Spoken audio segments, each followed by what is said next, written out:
Hi, this is Scott Garibay, and today I want to talk about Dungeons and Dragons, and I want to talk about alignment, and I want to talk about those two things in context to the second most important movie of 2023, which is Jennifer Lawrence's No Hard Feelings. Woo! This movie is doing exactly what Dungeons and Dragons does, in my humble opinion. The thing is not the thing. All right,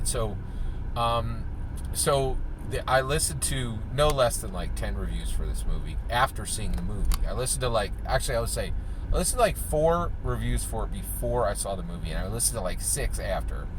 And it is phenomenal because this is everything I like. I like things that aren't a thing, the thing that isn't the thing, right? This is a raunchy, rated R comedy that is screaming at the top of its lungs, be lawful good and nothing else.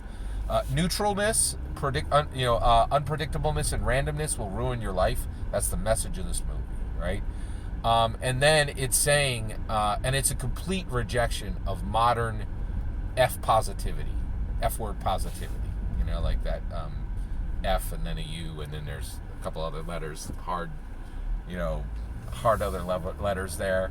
And the whole movie, and the entire trailer is we're gonna F, and then that does not happen in the movie at any point, anywhere, right? And I watched one of the reviewers and they were like, I went to see this raunchy rated R comedy. It's just a big old alignment play. It's just a big old morality play. That's exactly what it is. This is a morality play. This is a Sunday school sermon disguised as a raunchy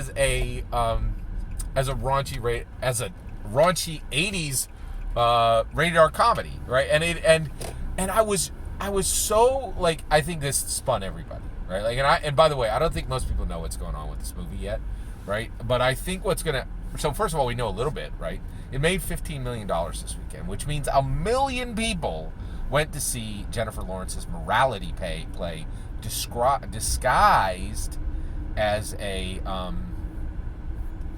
raunchy rated R comedy, which it really isn't at all.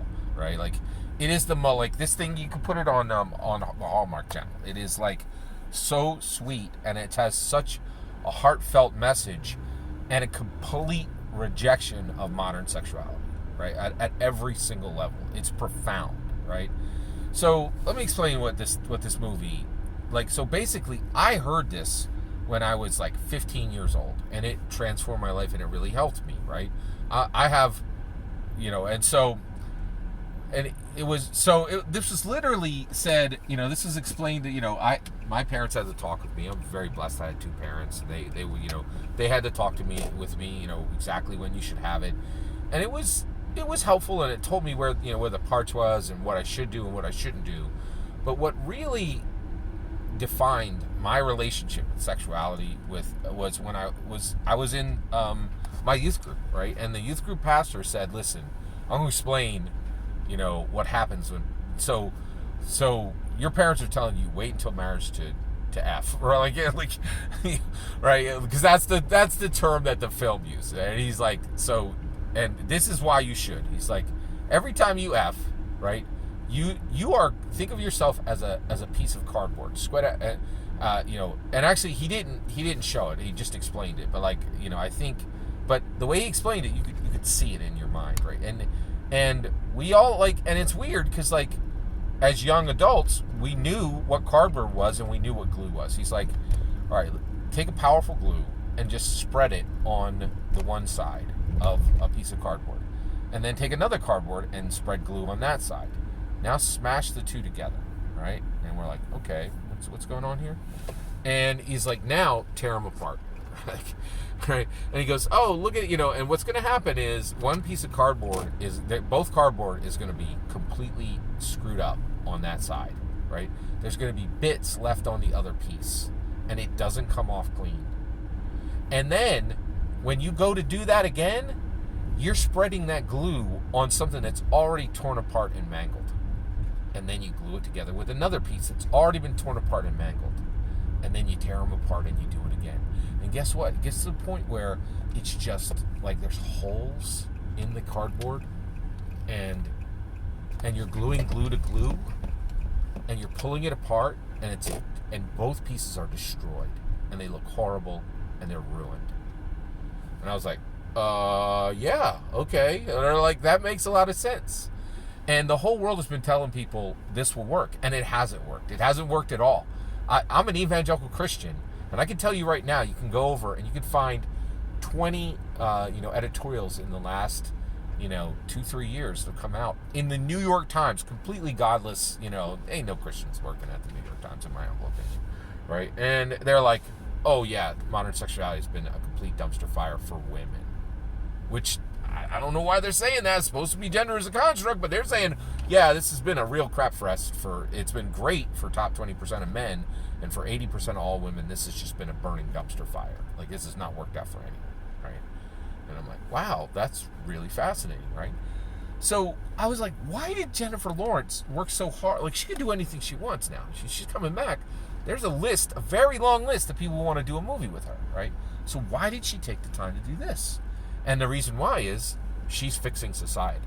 Like, and I can tell you right now, you can come to my church, you can come to any evangelical Christian church on a Sunday, and they'll give you the same message that you will find in No Hard Feelings. Effing destroys you as a person, right? If you're not married. Period. End of sentence. So why did Jennifer Lawrence desperately want to tell this? Because she just got married and had a kid. And she's like, oh my gosh, traditional family is everything, right? And she's like, and all that bunk was bunk, right? And so I need to tell the world this, and I want to fix society. And she's doing it. Everybody on the planet is going to watch this movie, and they're going to get a Sunday school lesson. They're going to get the same lesson any evangelical Christian would tell you about effing, right? They tell you straight up, right? That's what the film is, right? So where do we arrive with Dungeons and Dragons on this? This is the point, right?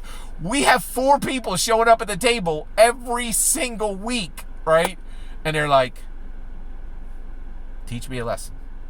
Show me morality, right? The whole world's abandoning it. And everything they told me is turned out like a pure crap fest, right? President Biden, right? Progressive, liberal. It's a dumpster fire. Everything's burning, right? It was lies, right? It's unicorn tears and rainbow dreams. It's nothing. It's not working.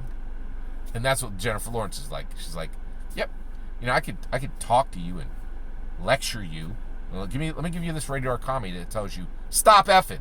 Wait until you're married. This is really important, right? This is a sacred thing. And she's not going to say it's a sacred thing. She's saying, the modern sexual model is complete dumpster fire for women. It does not work, right? It's not working at all for anyone, right? And we need to go back to traditional things, right? And this is my point, right? You can't lecture people, but you start a Dungeons and Dragons game, and they'll sit down for the morality play. Every single word of that is my humble opinion. What's important is when I get to your humble opinion. When you get in the comments and send your traffic. Please consider liking and subscribing, and have a wonderful millennium.